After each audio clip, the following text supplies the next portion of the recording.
Hello students, तो चलिए आज हम लोग शुरुआत करते हैं क्लास 10 के एक्सरसाइज 5.3 के क्वेश्चन नंबर 3 का, जिसका हम लोगों को आज 7th पार्ट कवर करना है। इस क्वेश्चन के बाकी जो 6 पार्ट थे वो हमने पिछली वीडियो में कवर कर रखा है, तो आप लोग प्लेलिस्ट में जाकर के उसको देख सकते हो।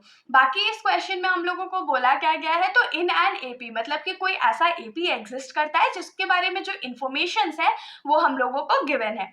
तो इस क्वेश्चन का जो 7th पार्ट है उसमें हम लोगों को इन्फॉर्मेशन क्या गिवन है, तो गिवन है a इज इक्वल्स टू 8, मतलब कि जो फर्स्ट टर्म है वो 8 के बराबर है।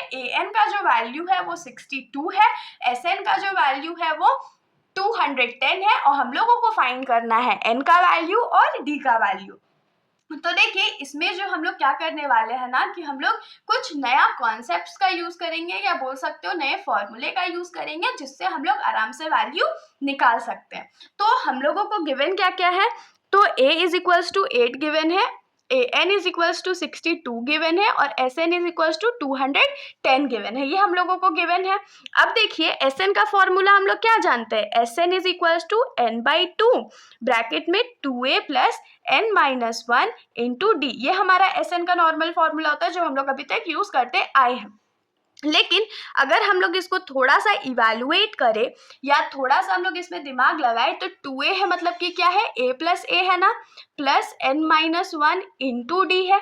अब देखिए a plus n-1 into D किसका हमारे लिए फॉर्मूला होता है, तो an का फॉर्मूला होता है ना, तो ये क्या हो जाएगा an, और लेकिन a के तो हमारे पास रह गया, तो ये हो जाएगा a प्लस an। ये हमारा नया फॉर्मूला है sn के लिए, जो कि आपके एनसीईआरटी बुक्स में भी दिया हुआ है, तो आप लोग वहां पर भी जाकर के चेक कर सकते हो। अब हम लोगों के पास जो जो वैल्यूज गिवन है हम लोग उसको पुट कर लेते हैं। जैसे कि sn का जो वैल्यू है वो हम लोगों को 210 गिवन है, n का वैल्यू हम लोगों को पता नहीं है, a का वैल्यू हम लोगों को 8 गिवन है, और an का वैल्यू हमें 62 गिवन है। अब देखिए ये जो 2 है इस साइड डिवाइड में है, इसको इधर भेजेंगे तो ये मल्टीप्लाई हो जाएगा, इज इक्वल्स टू n, और 8 प्लस 62 क्या होता है, तो 70 होता है। तो इसको ऐसे ही अभी रहने देते हैं, तो ये क्या हो जाएगा 210 इंटू 2। अब देखिए ये जो 7 है वो n के साथ मल्टीप्लाई में है ना, दोनों के बीच कोई साइन नहीं, मतलब मल्टीप्लाई का साइन है। तो ये 7 अगर इस साइड मल्टीप्लाई में है, तो इसको अगर हम लोग दूसरे साइड ले आए तो ये डिवाइड हो जाएगा, इज इक्वल्स टू n। तो इसको जैसे ही हम लोग सॉल्व करेंगे वैसे ही हमारा n का वैल्यू भी आ जाएगा। तो चलिए सॉल्व कर लेते हैं। तो ये 0 कट गया, 7 1 जा 7 और 7 3 जा 21, तो ये क्या हो जाएगा 3 into 2 is equals to n। तो यहाँ से n का जो वैल्यू है हम लोगों को क्या मिल गया, 6 मिल गया, मतलब कि हम लोगों का जो n का वैल्यू था वो 6 है। अब हम लोगों को क्या बोला गया था कि d का वैल्यू फाइंड करना है। अब अगर d का वैल्यू फाइंड करना है तो हम लोगों को क्वेश्चन में गिवन क्या है, an is equals to 62 given था ना, मतलब कि a6 का जो वैल्यू है वो 62 है, क्योंकि n तो 6 के बराबर है, तो यहाँ पर an के जगह हम लोग a6 भी लिख सकते हैं। अब a6 है तो इसको ब्रेक करेंगे तो ये क्या हो जाएगा, a plus n-1 into D is equals to 62। तो a plus 6-1 into D is equals to 62, तो ये क्या हो जाएगा a plus 5d is equals to 62। अब जो वैल्यूज हम लोगों को पता है वो हम लोग पुट कर लेते हैं। तो a का वैल्यू तो हम लोगों को पता है 8 is plus 5d is equals to 62। अब ये जो 8 इस साइड प्लस में है, अगर इसको हम लोग राइट साइड भेज दे तो ये माइनस हो जाएगा, हो गया। अब देखिए अब जब हम लोग 62 में 8 को माइनस करेंगे तो हमारे पास क्या बचेगा, 5d इज इक्वल्स टू 54, और यहाँ से d का वैल्यू क्या हो जाएगा 54/5, मतलब कि जो नंबर ऑफ टर्म्स हमारे हैं वो 6 है, और जो कॉमन डिफरेंस है नंबर्स के बीच में वो 54/5 है। अब हम लोग आ जाते हैं इस क्वेश्चन के 8th पार्ट पर। तो इस क्वेश्चन का जो 8th पार्ट है उसमें हम लोगों को गिवन क्या है, तो गिवन है कि an का वैल्यू जो है वो 4 है, d का वैल्यू 2 है, sn का वैल्यू -14 है, और हम लोगों को फाइंड करना है n और a का वैल्यू। अब आप लोगों को दिमाग में आ रहा होगा कि n और a का वैल्यू साथ में फाइंड करेंगे, कैसे होगा। तो चलिए हम लोग शुरुआत करते हैं। तो सबसे पहले हम लोगों को क्या गिवन है, तो an is equals to 4 given है, और an का फॉर्मूला क्या होता है, तो a plus n-1 into D is equals to 4 हो जाएगा, ठीक है। अब जो वैल्यूज हम लोगों को गिवन है हम लोग सिर्फ वही पुट करेंगे, जैसे कि a का वैल्यू हम लोगों को पता नहीं है तो इसको रहने देते हैं, फिर n-1 और d का वैल्यू हम लोगों को 2 गिवन है इज इक्वल्स टू 4 हो जाएगा। इसको थोड़ा सा हम लोग ब्रेक कर लेते हैं, तो 2 इंटू n 2n हो जाएगा, -2 1 जा 2 इज इक्वल्स टू 4। तो a plus 2n is equal to क्या हो जाएगा 4, और ये जो लेफ्ट साइड में -2 है उसको राइट साइड में भेजेंगे तो +2 हो जाएगा। तो यहाँ से हम लोगों को क्या मिल गया, a plus 2n is equal to 6 मिल गया। तो यहाँ से अगर हम लोग a का वैल्यू निकाले तो ये क्या हो जाएगा 6 माइनस 2n। तो a का वैल्यू जो है हमारा उसको हम लोग सर्कल कर लेते हैं क्योंकि हम लोगों को a का वैल्यू मिला है।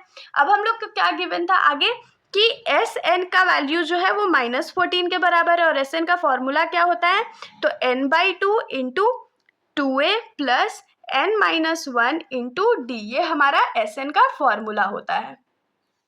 अब जो वैल्यूज हम लोगों के पास है वो हम लोग पुट करेंगे और जो नहीं है उसको हम लोग पुट नहीं करेंगे। तो ये n/2 2 इंटू ए के जगह हम लोग क्या पुट करेंगे 6 माइनस 2n प्लस n के जगह तो कुछ पुट ही नहीं करना, और d के जगह हम लोग 2 पुट करेंगे इज इक्वल्स टू -14 हो गया। तो ये जो 2 इस साइड डिवाइड में अगर उसको हम लोग राइट साइड भेजे तो वो मल्टीप्लाई में चला जाएगा, तो -14 इंटू 2 हो गया, और फिर n, और 2 6 जा 12 माइनस 2 2 जा 4n प्लस 2n माइनस 2 1 जा 2। तो ये क्या हो जाएगा n इंटू 12 में से 2 को माइनस करेंगे तो 10 बचेगा, माइनस 4 में से 2 को माइनस करेंगे तो 2 बचेगा, माइनस 14 2 जा 28 होता है। अब हम लोग इसको मल्टीप्लाई कर लेते हैं, तो n इंटू 10 क्या हो जाएगा 10n minus n into 2n, तो 2n square is equals to -28। अब थोड़ा सा अगर हम लोग इसको अरेंज कर ले तो ये हो जाएगा -2n स्क्वायर प्लस 10n और प्लस 28। ये जो राइट में -28 था उसको हम लोग लेफ्ट में ले आए तो वो +28 हो गया। अब साइन चेंज कर देते हैं, तो जो माइनस वाला साइन में है वो प्लस में हो जाएगा, जो प्लस साइन में है वो माइनस में हो जाएगा। तो 2n square minus 10n minus 28 is equals to 0 हो गया। अब थोड़ा सा हम लोग इसको कट कर लेते हैं, 2 1 जा 2, 2 5 जा 10 और 2 14 जा 28। तो हम लोगों के पास इक्वेशन क्या आ गया, n square minus 5n minus 14 is equals to 0। ये हमारा इक्वेशन है। अब देखिए ये जो है वो हमारे पास क्वाड्रेटिक इक्वेशन है, और क्वाड्रेटिक इक्वेशन सॉल्व करने के लिए हम लोग क्या करते हैं, तो मिड टर्म स्प्लिटिंग का यूज करते हैं। तो मिड टर्म स्प्लिट करने के लिए हम लोग क्या करेंगे, तो कांस्टेंट टर्म को n स्क्वायर के कोएफिशिएंट से मल्टीप्लाई कर देंगे, जो कि हो जाएगा 14 इंटू 1 दैट इज 14। अब 14 को हम लोग प्राइम फैक्टराइज करते हैं, तो 14 2 के टेबल में 7 टाइम्स में, इससे ज़्यादा तो प्राइम फैक्टराइज नहीं होगा। अब देखिए 7 जो है, अगर 7 में से हम लोग 2 माइनस कर दे तो 5 आ जाएगा ना, लेकिन हम लोगों को -5 चाहिए, तो माइनस के लिए हम लोग 7 को माइनस देंगे, 2 को प्लस का साइन दे देंगे। तो ये क्या हो जाएगा n square minus 7n plus 2n minus 14 is equals to 0। अब इन दोनों में हम लोग क्या कॉमन ले सकते हैं, तो n कॉमन ले सकते हैं, तो क्या बचेगा n माइनस 7 प्लस इन दोनों में हम लोग 2 कॉमन ले सकते हैं, तो ये क्या बचेगा n minus 7 is equals to 0। तो दोनों ब्रैकेट सेम है, मतलब हम लोग का मल्टीप्लिकेशन जो है या जो हमने सॉल्व किया है वो एकदम सेम हो गया। तो अब एक ब्रैकेट में हमारे पास क्या आ गया n माइनस 7 और दूसरे ब्रैकेट में क्या आ गया, तो n प्लस 2। अब हम लोग क्या करते हैं, दोनों ब्रैकेट को 0 से इक्वेट कर लेते हैं। तो n minus 7 is equals to 0 है, तो n इज इक्वल्स टू 7 आ गया यहाँ से, और दूसरे ब्रैकेट में n plus 2 is equals to 0 है, तो यहाँ से क्या हो जाएगा n इज इक्वल्स टू -2। अब देखिए मैंने आप लोगों को बताया था ना कि n का जो वैल्यू है वो कभी भी नेगेटिव नहीं हो सकता है। क्यों? क्योंकि नंबर ऑफ टर्म्स कभी नेगेटिव नहीं हो सकते हैं, इसीलिए हमारा जो n is equals to -2 value आया है वो रिजेक्ट हो जाएगा। तो इसको हम लोग लिखेंगे रिजेक्टेड, और उसके बाद हम लोग लिखेंगे therefore n is equals to 7 है, मतलब कि a का वैल्यू हम लोगों को अब फाइंड कर सकते हैं। तो हम लोग यहीं पर इसको फाइंड कर लेते हैं।